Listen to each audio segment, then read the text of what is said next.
Hello，各位同学，接下来咱哥们继续往下来开始写 tree map 的第3个练习。看一下题目的需求。现在呢有一个字符串，我要统计字符串里面每一个字符出现的次数。你看到这个需求你眼熟吗？告诉你眼熟，在之前我们学习哈希 map 的时候曾经写过类似的。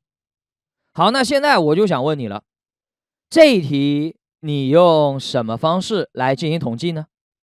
不着急，打开一下我们心爱的 idea。 在这里哥们已经新建好了一个类，题目的需求呢也粘贴过来了。那么首先呢，咱哥们先来把它做一个分析。我们来想一想，在这儿呢我看到一个词叫做统计，对不对呀？那么呢之前呢我们曾经说过，只要看到统计，你的第一反应应该是想到我们前面所学习的计数器思想。简单来说呢，就是定一个变量，让这个变量在合适的时候加自增就可以了。但是呢，计数器思想它有一个小小的弊端，如果我们要统计的东西比较多，那么非常的不方便。我们要给每一个东西呢都定一个变量跟它对应起来。那如果说我要统计100个东西，那你是不是要定义100个变量啊？我觉得太麻烦了。甚至是像这一题当中，他说我要统计字符串里面每一个字符出现的次数，那到底有多少种字符我也不知道啊。这个也是计数器思想的弊端。那么为了解决这样的问题，我们就引申出了一个新的统计思想，那就是利用 map 集合进行统计。那么一般来讲，利用 map 集合进行统计，我们会有2种方式。第一个是利用哈希 map 进行统计，还有一个就是利用 tree map 进行统计。那么在统计的时候呢，它们键的位置都表示要统计的内容，那么它们的值都表示要统计的次数。所以利用这2个集合在统计的时候呢，它的思想特点是一样的，但是在进行选择的时候还是有点区别的。我们一起来写一下，就是如果说题目中没有要求对结果进行排序，那么默认请大家呢去使用哈希 map， 因为它的效率是最高的。但是如果题目中要求对结果进行排序，那么请使用 tree map。 好，那么现在呢我就想问你了，按照我们刚刚说的这个思想，你是用哈希 map 还是用 tree map 呀？不知道，不知道呢你就看这个结果。结果当中它显示 A 次数， B 次数， C 次数， D 次数， E 次数。你发现了这个字母是不是要排序啊？是的呢。那怎么办？那肯定是用 tree map 呀，对不对呀？所以这一题的第一个重点就是阿伟想让你知道，在实际开发当中关于哈希 map 还有 tree map 的技术选型。好，那么接下来呢我们再来做第2个重点。第2个重点呢，其实在之前呢我们曾经写过，就是这个题目的主要核心逻辑。我们一起来写一下。那你觉得第一步咱哥们写什么呢？直接就创建集合了吗？告诉你铁的，不是的，不要忙着去创建。集合呢我们一般会有这样的一个习惯，就是用到了才创建，不用是不会创建的。好，那么再来看题目。题目说我有一个字符串，然后要统计每个字符出现的次数。所以说首先第一步你是不是要先定义字符串才可以啊？是的呢。所以说哥们就来写一下，叫做 string s 等于，直接把这一段 Ctrl C Ctrl V 粘贴过来。然后呢第2步我们要来便利字符串得到里面的每一个字符。好，那么就是 s 点上 length 再点上 for I。 铁的你还记得这个吧？然后呢用 s 去调用一个方法叫做 chat 括号里面写 I。 那么这样呢我就可以把每一个字符都拿出来了。在这儿呢打印一下 C， 右键 Run。程序运行完毕，你发现了每个字符哥们已经拿过来了。然后呢，接下来我们就要拿着字符到集合里面去判断是否存在。那么这个时候，哥们儿，我们才要创建集合。好，那么在上面呢，我们去补一下，那就是创建集合。集合呢，刚刚分析过了，我要用 tree map。建那就是 character， 这个单词记不住，你就写 char。再往下看，是不是有自动提示啊 ？OK， 好，那么还有值，值呢是出现的次数，我就写 integer， 起个名字 tm new tree map， 这就可以了。好，那么在循环当中，我们就可以这么玩，就是拿着 C 到集合中判断是否存在。那么如果说存在，那就表示当前字符又出现了一次。好，那么再往下，那如果说不存在呢？不存在就表示当前字符是第一次出现。OK， 好，我们可以这么写 if 小括号大括号，用 tm 去调用方法 contains key 把 C 传递过去。再往下呢，哥们可以写一个 else。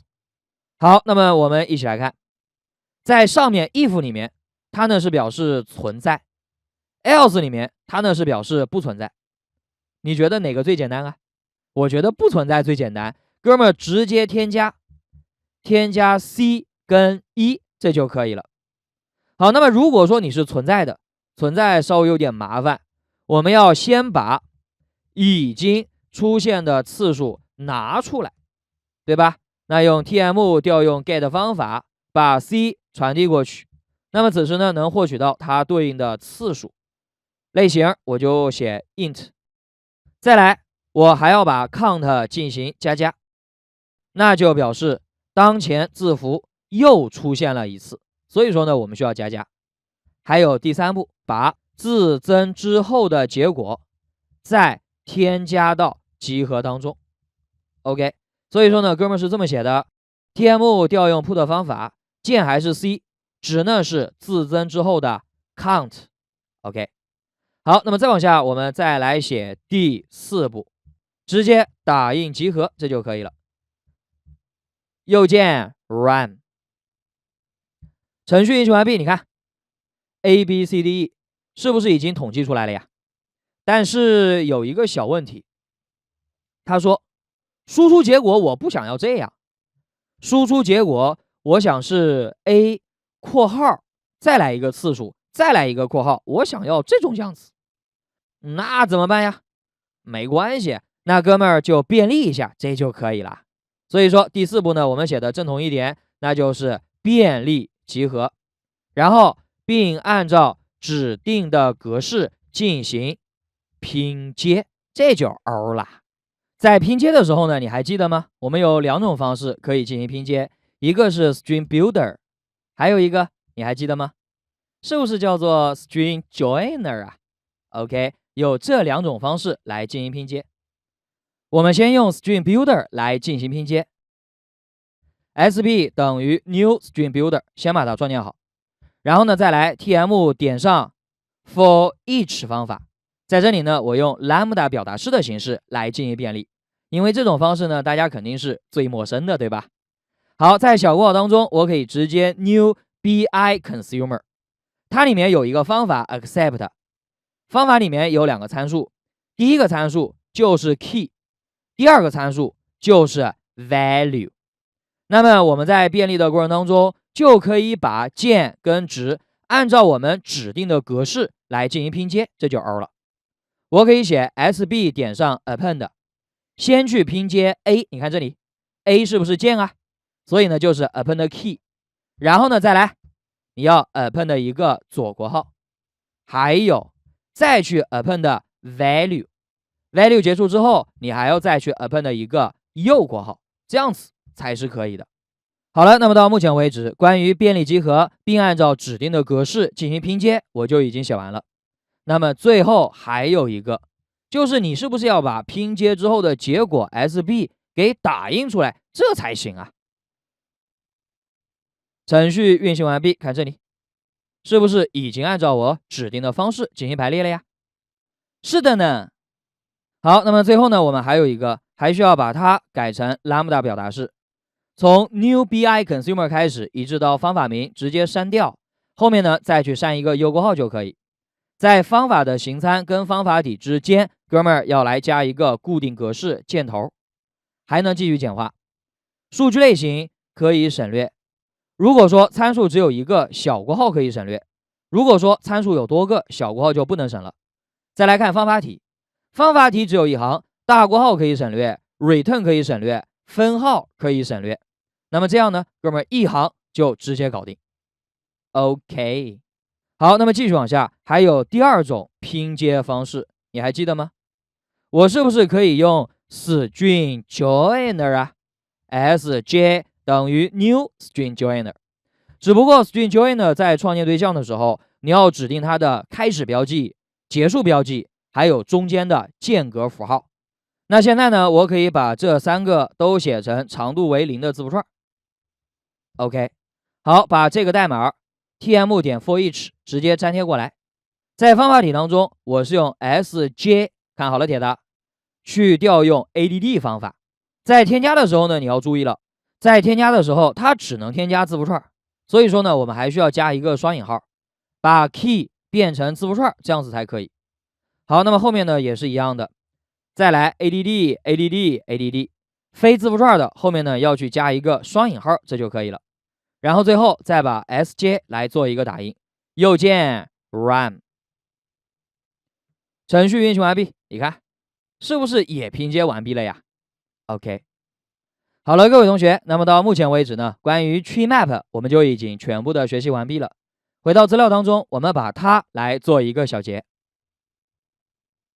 关于 tree map 集合，阿伟希望大家掌握2个小点。第一个，你要能知道 tree map 集合的特点是怎么样的，它是不重复、无索引、可排序的。但是呢，这3个说的都是键，跟值没有任何关系。在底层 tree map 集合它也是基于红黑数去实现的，所以它的增、删、改、查性能都会比较好。再来看第二个，咱们要能知道 tree map 集合2种排序方式该怎么书写。第一个是默认的排序规则，实现 comparable 接口去指定比较规则。那如果说第一种方式不能满足我当前的需求了，我要怎么办？我是不是采取第二种啊？在创建集合对象的时候，可以传递比较器对象，比较器的名字 comparator， 在比较器里面去指定比较规则，这就可以了。那么说到这里，铁蛋，我又想考考你了，什么叫做第一种不能满足我的要求，我才去用第二种啊？你还记得这个结论吗？在之前我们是不是讲过呀？比如说 integer 在源码里面，它默认的是从小到大升序排列。那现在如果说我想降序，那是不是默认的比较规则就不能满足我要求了呀？你不能去改源码吧，对不对呀？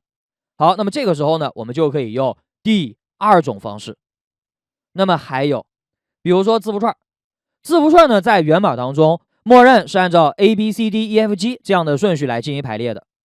但是现在我需求变一变，我要你按照字符串的长度进行排序，那你觉得怎么办？一样的道理，默认的不能满足我的要求了，此时我就用第二种方式，这就可以了。这个就是在以后我们什么时候用第一种，什么时候用第二种的选择方案。好了，各位同学，那么关于 tree map 咱们就先学习到这个地方。